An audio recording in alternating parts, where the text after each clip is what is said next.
Welcome to Fiery Femmes, the podcast for high-achieving women rewriting the rules of work, wealth, and their next chapter. I'm Sheena, and each episode gives you the strategies and mindset shifts to build a career and life aligned with freedom, not burnout. Let's get into it.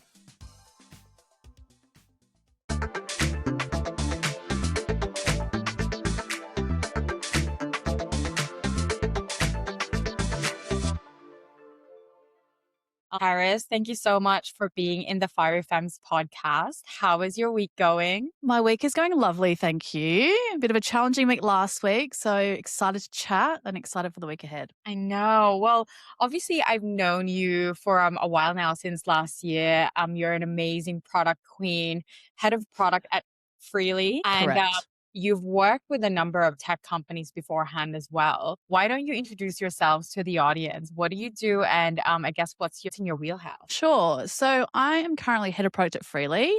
I have been in product for, way too long, since before I even really knew what product management was, and I was told I would be good at it.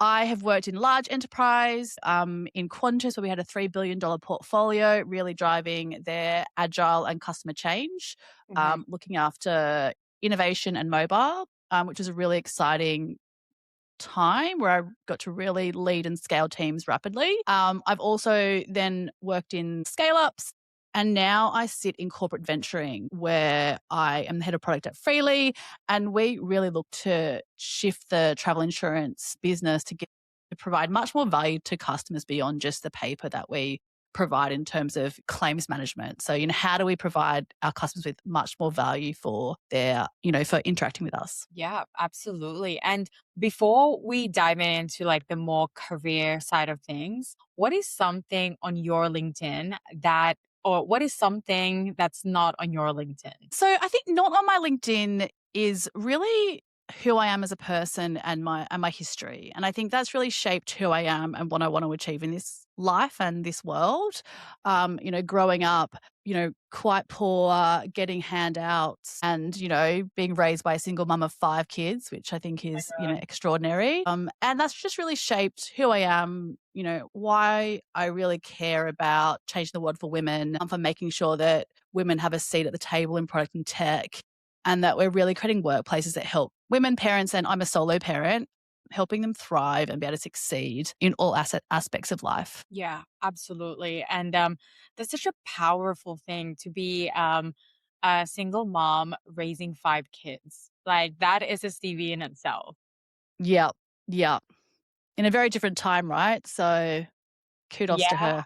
Very different time. There's no Google Maps at the time.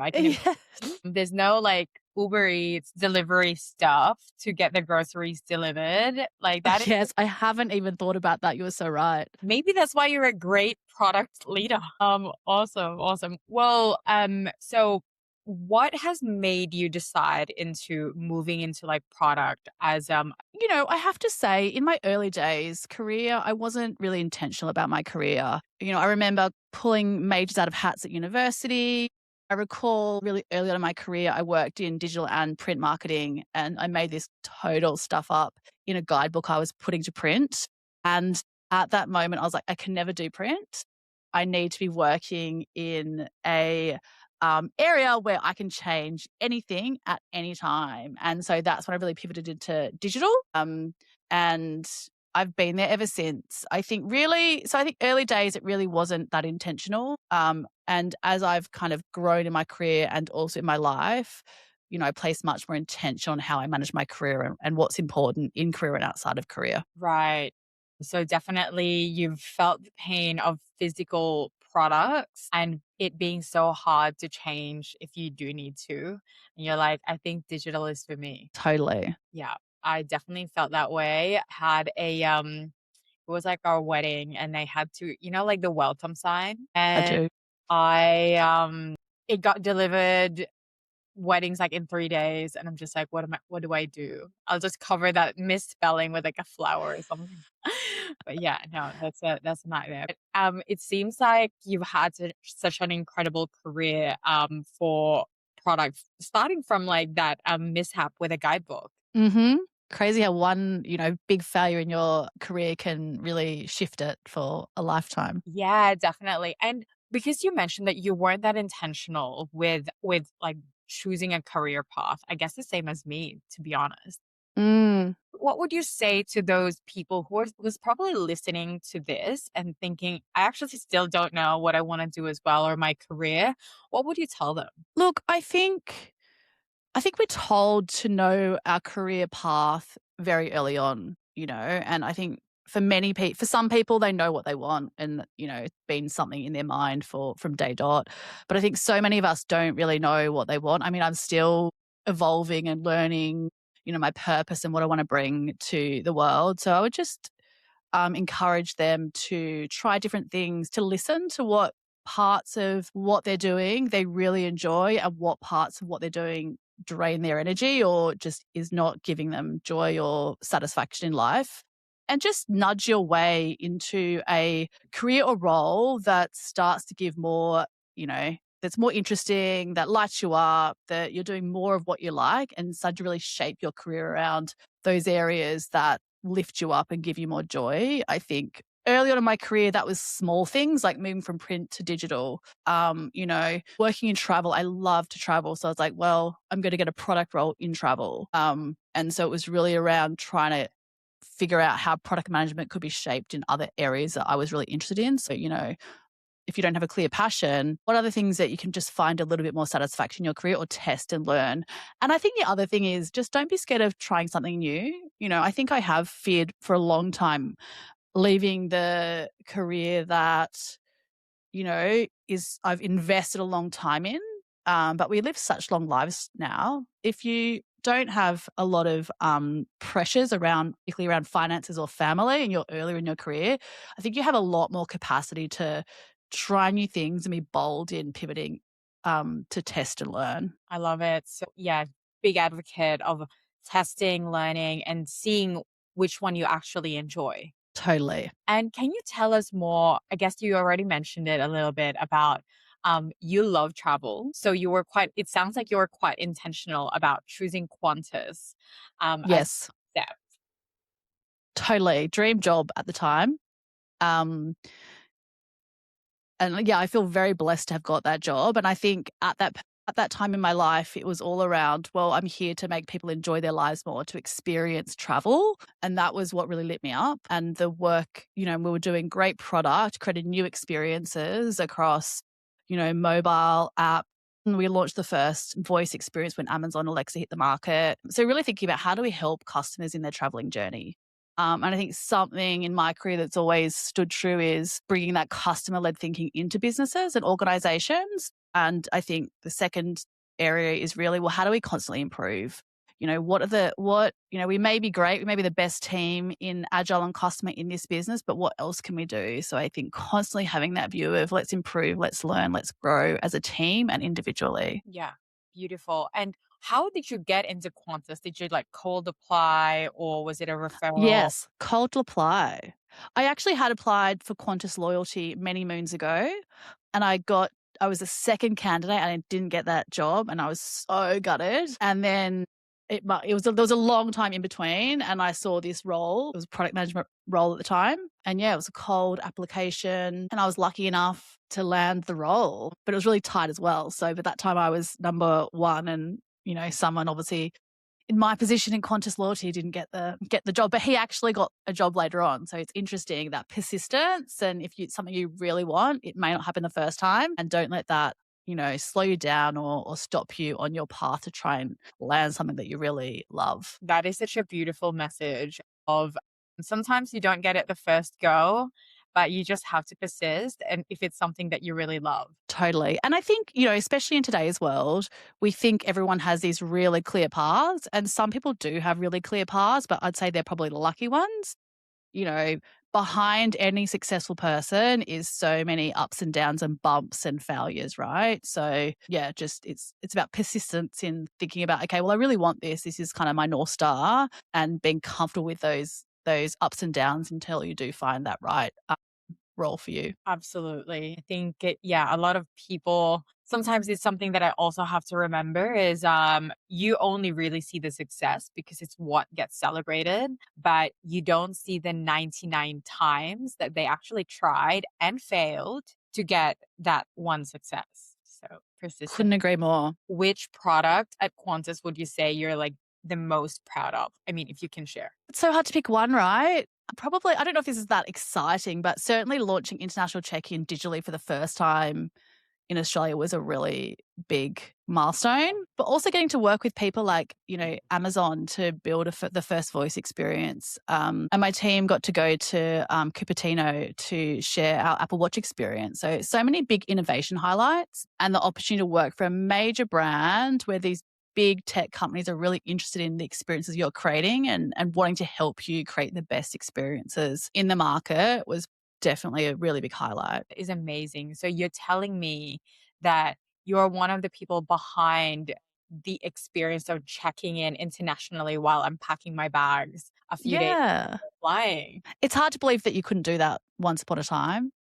Literally, thank God for technology. It's crazy. What did we even do before the ability to check in a few days before so seamlessly too? I'm sure we were very frustrated in very long lines. Yeah. Maybe we also had more patience, I feel, at the time. We probably did have more patience. I completely agree. And from the outside, so how long were you at Qantas for? I was there for 5 years. I And sorry, you go. Yeah, you go. I think I had a lot of great opportunity. My career really accelerated at Qantas. I was giving new opportunity after new opportunity after new opportunity. And, I came on as a product manager and leading, one team, and I left looking after mobile innovation and managed a team of 70. So, that was probably a real acceleration of my career and really helped me get to where I am now. That's a really good acceleration for 5 years as well. Mm. What would you say were vital to that success? What were you mindful of? And what would you say is in hindsight you should have thought of? Yeah, I think being surrounded by great leaders at the time who really lifted me up and advocated for me was really important. I think a lot of it was luck. I came on when mobile apps were not important or lower in importance in Qantas. And then, mobile accelerated and I had the skills to then take on more innovation. So a lot of it was around my team was a natural fit to take on work and just taking it on with gusto and, rolling with the ups and the downs. So I'd say, yeah, great leadership and right time, right place in many cases. And, of course I worked really hard and I think I definitely brought my strengths around, how do businesses think about customer centricity? How do we deliver agile in large enterprises? And how can you really communicate and influence multiple different stakeholders and people within a business? I think the top 3 sort of strengths I brought to that role to help me succeed. And then in looking back around, well, what didn't I do well? I'm such a typical female, right? Work hard and expect to be recognized, take on more and expect that taking on more is going to give you that next role. And I think I missed a lot of opportunities when the business was smaller and I could have so many corridor conversations with the very senior executives and they were always saying hi, asking how my work was going. And I probably didn't lean into that and really share what I was achieving. I would be very humble and change the subject or chat about, some of the problems that I was having when actually there was so many strengths. So, I think certainly now in my career, I really realized the power of networks. And I probably found them icky back then. Like, I'm an introvert. I don't want to network. Like, I'd rather not be in that lift. And now I really realize how important having the people around you is, and that networking is about finding people that you've got shared alignment with and shared values. And when you find the alignment and the values, you can really take the ick factor out of it and go, okay, we're building real relationships here and I'm taking the right opportunities to build my credibility and my personal brand within this business. Yeah, definitely. Networking gets a bad rap, but I think people's perceptions are you go to an event and you collect as many cards and names and add them onto your LinkedIn. Whereas like it's the exact opposite. You can just find one or two really valuable people that you actually connect with the most and you go from there. Yep. And you're so right. I'm that traditional go into a cold room and meet people, where it really doesn't have to be like that. And I think to your point, you only need one or two people who really believe in you, that, have that seat at the table a couple of ranks above you, that can really change your trajectory. And it's good to hear as well that while, it's something that I have also done before, that if I just like hit my metrics, it speaks for itself. And looking back, it's, I should have promoted myself more, marketed myself more. Mm-hmm. And I guess like that's something that we can share to the wider audience. Yeah, totally. And at Qantas, I was really good at that. Not necessarily because I wanted to, but because they had a big culture of showcases. And so I would have to share our work in very large auditoriums. So whilst I wasn't naturally necessarily leaning into that, and I think I could have unlocked a lot more career potential by building those relationships early, I was pushed into the position where I had to constantly share our great work to very large audiences at all levels. So I was naturally, through the culture, building that credibility, building the success of the outcomes our team were achieving through those forums, which are really part of Qantas's culture at the time. And you mentioned earlier that you're a natural introvert. And Mm-hmm. speaking in big crowds, big auditoriums where like all eyes are on you, that must have been nerve-wracking. Oh, it was horrendous. I remember when I first started and a product manager was presenting in this huge auditorium, and I was like, there's no way I can do that. Like, oh my God. But then by the end, it just becomes so natural because you're building your reps, you're practicing, you're putting yourself out of your comfort zone, and it just becomes so normalized. I also used tools and techniques to have to not present as much, like an awesome video or, showcasing the amazing talents of my team, because it was a less natural position for me to be in. But I do believe, I remember when I was really early in my career at Fairfax, we did this public speaking course and I couldn't even think, right? I was like so far out of my flywheel. And now I still get the nerves and jitters, and I still, get that level of anxiety for really important meetings. But just from practice, from repetition, from challenging yourself to be in positions that you are not naturally comfortable in, it definitely helps you, find a space where you're comfortable. Absolutely. And would you say that how many times would you practice before, like, let's say like a big product launch and you're going to be in the stage, all eyes on you? Do you have a specific number of like times that you're going to practice Mm-hmm. by yourself in your lounge? Yeah. I mean, I think it took me a long time to learn that people practice. I thought, oh, everyone just gets up there and they do really well. I would practice 3 times. Like, I think by the time you do 3, well, for me, 1, I'm fumbling. I'm like, I can't read my notes. The second one, it's, pretty good. And the third one, I know my message. So 3 tends to work for me. Yeah. Amazing. So there you go. We both have our magic number. Yeah. What's your magic number? 3 is also like my number of. Awesome. Must be something in it. Yeah, definitely the rule of 3, right? But yeah, if I can do it 3 times without notes, great. Awesome. Yeah. Yeah. Well, that's so good. Well, a bit of a change in gear, your journey in like the solo parenting and how you've seen the systemic gaps in women. That. Can you tell us more about your experience in, I guess, like the solo parenting and the systemic gaps for women? Yeah, sure. So I've always been a really big advocate for women and, helping to change that and bring equity into the workforce.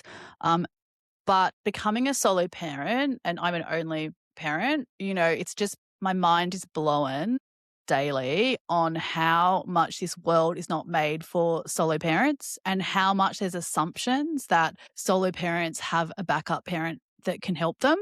So, little examples like at work, I have asked for meetings to be in working hours, training meetings, and been told to, organize that with your partner, who obviously I don't have a partner. If I'm commuting into the office, my commute to work is 2 hours and I physically could not be in an office from 9 to 5 with childcare and school before school, after school care hours.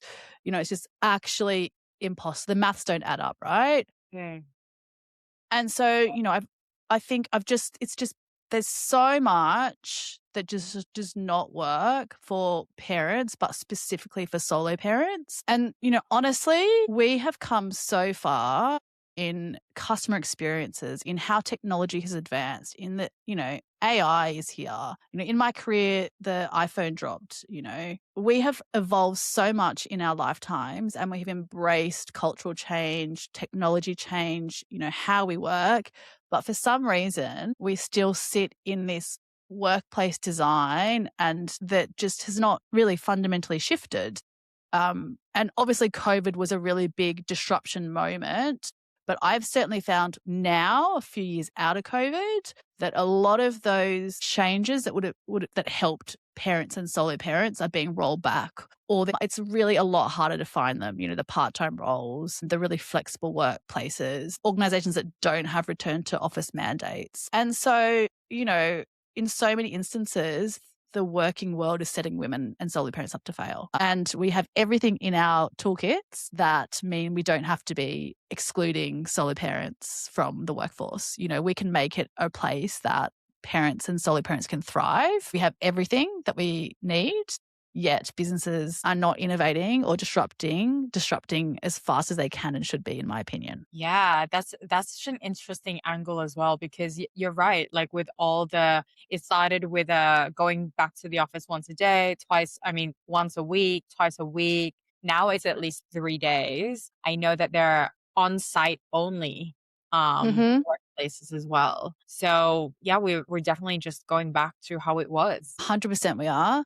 Even things like post-COVID, finding a company that would agree to a 4-day working week was quite easy. I would say 90% of organizations would say, of course. Now I'm finding that's more like 10%. And that's my anecdotal experience from people reaching out to me around roles, this real inflexibility to cater for different working rhythms to support different types of people being in different roles, which I think is really disappointing. And ultimately, most women will get these adjustments if they've been in the organization for a while and they've earned that right, for want of a better word. But I think there's this real opportunity to think about, well, if we're going to give it to someone who's been in the business for 5 years and has been achieving these outcomes, why aren't we giving it to people who, why aren't we designing that into the role from the start so that we attract a bigger pool of talent, particularly in tech? We know women over 40 are leaving. We know that there's some work to do around equity and getting more females into this particular field. If all businesses were designing roles at the start to allow for inclusivity and role design that suits different people at different stages of life, I think we would just have such a better opportunity to attract new talent into technology. Yeah, and that's such an interesting insight that more women over 40 are leaving the tech industry. I think I saw that on your post earlier. Is that like a new Yeah, I can't remember exactly when it was launched, but the Tech Council of Australia did some research into this. So it's relatively recent, around, what is happening? Why are women exiting the workforce within the tech sector, and particularly ones with technical skills, at a faster rate than men? And there's a lot of reasons, but certainly a big one that we can point to is caring responsibilities. And then if I add my solo parent lens on, everything is getting 10 times harder, particularly if you don't have a co-parent. But even if you do have a co-parent, you're still with them, whatever the shared care arrangement is, you still have to manage that on your own with limited support. Yeah, absolutely. And I can imagine as well paid care, if you're going to hire like a sitter, anything like that. They're pretty expensive, I find, in Australia and Sydney in general. Yeah, it's not, it's impossible unless you're in a very good financial position, like extraordinary financial position, I would say. Yeah. I also find that how I'm like thinking, oh my God, like the ability to trust someone as well. If it's not family, the ability to trust someone like for your kids is pretty hard. So it's like putting parents in that position of, and you have to pay money to someone so that you can work these hours, but also like somehow you have to give them this trust that your kids are going to be okay. So yeah, it definitely puts solo parents in such a difficult position. Yeah, definitely. And for you, in an ideal world, how would you design like the new workplace? I mean, big question. And obviously I don't have all the answers. I think, innovation, we need different minds coming together to really think about what could this look like and what is our North Star. But I think it's interesting, right? Because I actually think there are a lot of things that we can do today that are not, they're not groundbreaking. They're super simple. Can we think about, I've got a really amazing thought leader, Dr. Ford, has a movement called #work school hours. And she's advocating for things like, let's just adjust meetings. So meetings start at 9:30, not 9. Let's have core hours. We're living in a time where we can do a lot of asynchronous work. So maybe businesses adopt core hours from 10 to 2, and then we do async outside of that. What I mentioned earlier, let's design roles. If we're going to give someone a adjustment to a role, like part-time, flexible, job share, different hours, let's put that in the role from the start. Like, let's let every role start from the lens of inclusivity. And so you don't have to earn this right to get special treatment, because it's not special treatment. We're still expecting the same outcomes. We're still expecting, the same impact to the business. But let's open doors through job applications. And I really think that will help women move into senior roles too. Because if we think about the C-suite, a lot of people are like, well, I want to get there. I have the ambition to move up, to have a seat at the table, but I am not willing to never be able to see my kids after school, to, have to work 80-hour weeks. There's this real perception of what that looks like. And I think if we can really think about what great looks like for parents, solo parents, and honestly, I'm sure the younger generation who want a different working world, then I think we can increase wellbeing, increase retention, attract amazing talent. We have a talent shortage in Australia, particularly moving with the AI generation. How are we going to get all of these people into tech? Something needs to shift. And I think there's some ideas, but I'm sure there are brighter brains in this world that can come together and really rethink the workplace. There's great research as well around the 4-day work week, right? That we're getting the same outcomes with a 4-day rhythm, higher wellbeing, higher retention, better connection to family, doesn't have to be kids, your broader family and community. And so it's time to take some of these things seriously and really go all in as a society, in my humble opinion. Well, if you think about it, right, apparently back in the days, we used to all work 7 days a week, which I'm like, I cannot comprehend. But, maybe we're just a few decades away from hopefully not a full-on decade, but I can certainly see that more and more companies are seeing, if we can just focus, concentrate, and have all of our work done in 4 days, why not? Yeah, 100%. And, I remember when I was at Qantas, actually, I hired this amazing product manager. And at the time, she negotiated for a 4-day work week and 1 day working at home. So she was 3 days in the office, 1 day at home and 1 day off. And so, paid at 80% pro rata salary, right? But she was my highest performer in her 4 days, delivered the best outcomes, delivered over and above, was my, second in command, for want of a better term. And yet she was given an 80% salary, 80% bonus, even though, so on paper, if we're compensating by hours, she was paid the least. If we were compensating on outcomes, she should have been the highest paid person in the room.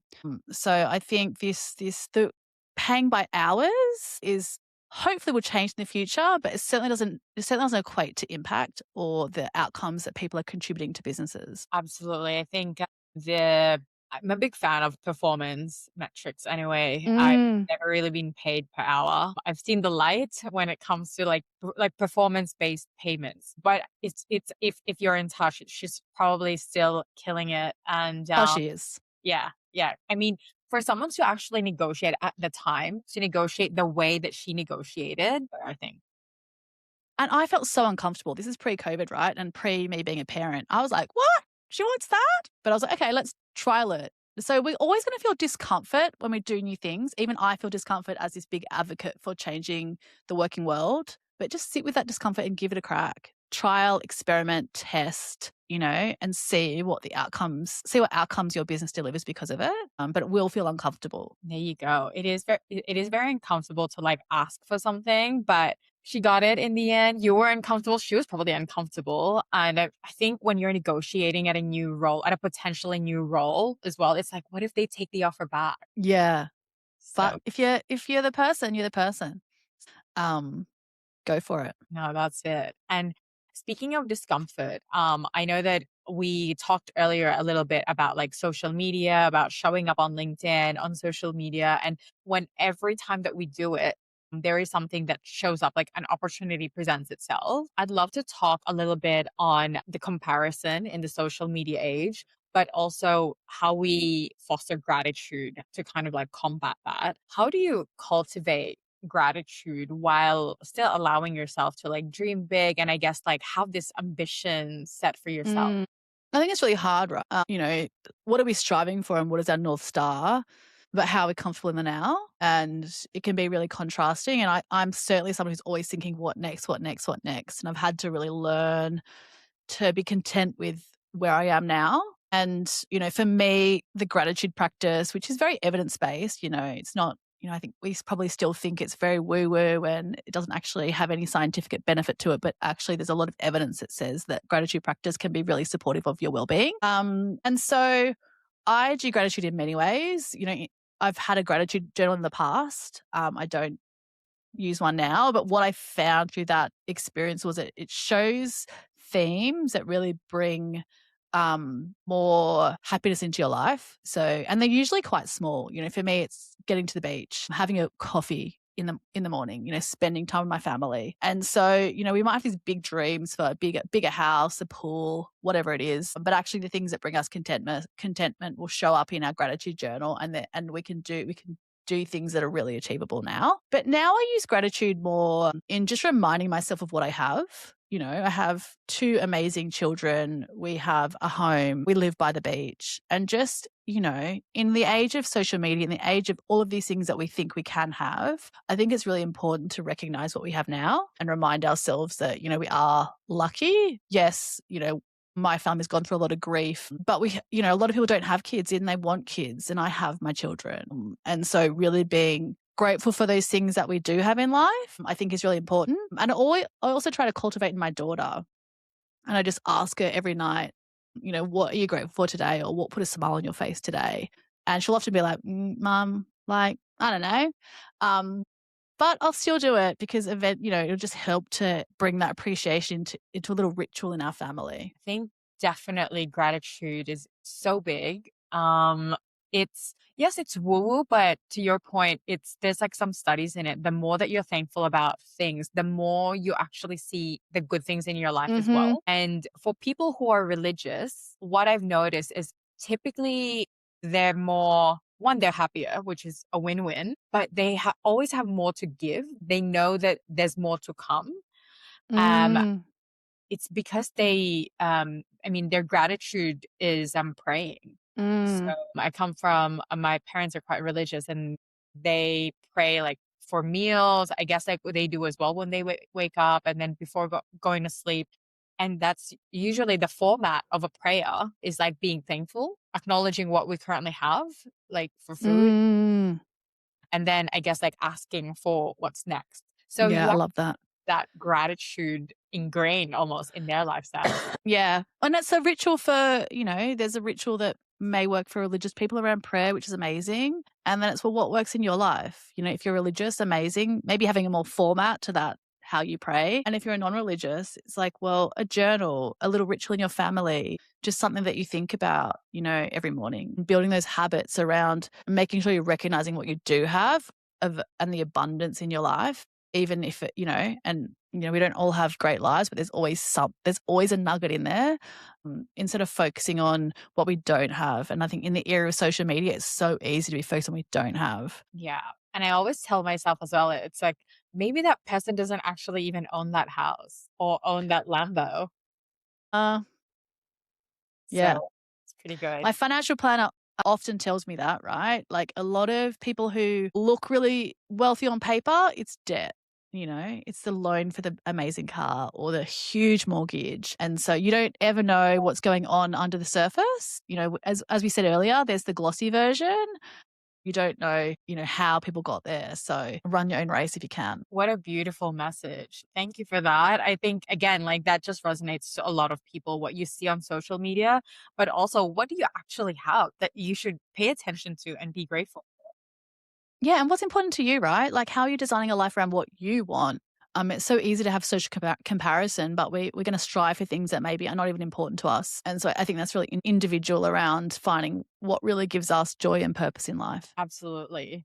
And as we, I guess, like getting close to wrapping things up, I would love to hear about, I guess, you've been in tech for a while now and you've seen all the changes. It was super lucky to see a lot of things like the iPhone launch, COVID, the changes in mobile and innovation, and now AI. What advice would you give to 20-year-olds today? Yeah, I think for me, I would spend time curating my network and building relationships with people. I think is part one.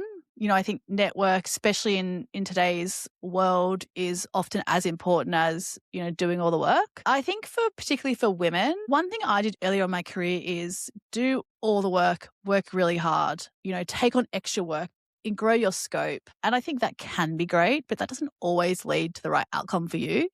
Because if the work you're taking on is not promotable or it's not seen as valuable, it's like the busy work, not the important work, well, you're still not going to be recognized and maybe move up in your career like you'd like to. So I'd be mindful of the type of work I take on, thinking about if I've got capacity to do more, make that work impactful for you and for your personal goals in career and life. I would love to double down on this for our women listeners. One of, I would say, the mistakes that I did, and I loved it at the time, but looking back, do I need to be in the party planning committee at LinkedIn? No. Exactly. Was that a promotable thing? Was that a credit thing? No. But you see it all the time, almost all the time, the party planning committee of whatever companies, of whatever like organization of the business that doesn't actually move the needle for the business. It's almost usually women. Mm-hmm. So let's not do that. One of my biggest bugbears. Exactly. And if you love it, fine. But if you were thinking about how you contribute, value your time and invest it in the areas that get you where you need to get to. And that might be in career. It actually might just be that you have another half hour to go to the gym. So value your time and spend it in areas that will get to your end goal. I love it.